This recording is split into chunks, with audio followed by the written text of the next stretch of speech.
Madame Berger. Merci Madame la Présidente. La liberté d'expression va mal.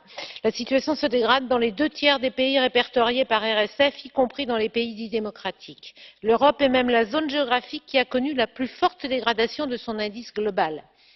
D'un point de vue mondial, une centaine de journalistes ont perdu la vie en 2016, près de 350 d'entre eux sont emprisonnés, un tiers pour la seule Turquie, un autre tiers pour la Chine, l'Iran et l'Égypte, lequel est particulièrement symbolique de cette détérioration. Une cinquantaine de journalistes sont également pris en otage, principalement au Moyen-Orient, zone la plus dangereuse du monde. On peut aussi parler des coupures d'internet avant les élections ou lors des mouvements sociaux, et là c'est le continent africain qui semble avoir la palme de la régression, ou encore de la répression des blogueurs.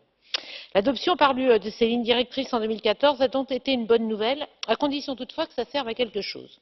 Or, sur ce sujet comme sur d'autres, on a vraiment l'impression que les dirigeants européens se gargarisent plus que jamais de mots, mais que cela ne se traduit guère dans la réalité des politiques.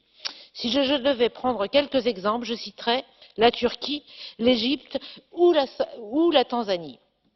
Dire c'est bien, consulter la société civile aussi, mais c'est encore mieux quand la mise en pratique touche l'ensemble des partenaires de l'Union européenne, quels qu'ils soient.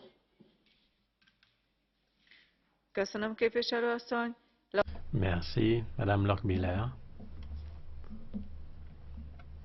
1 minute et demie.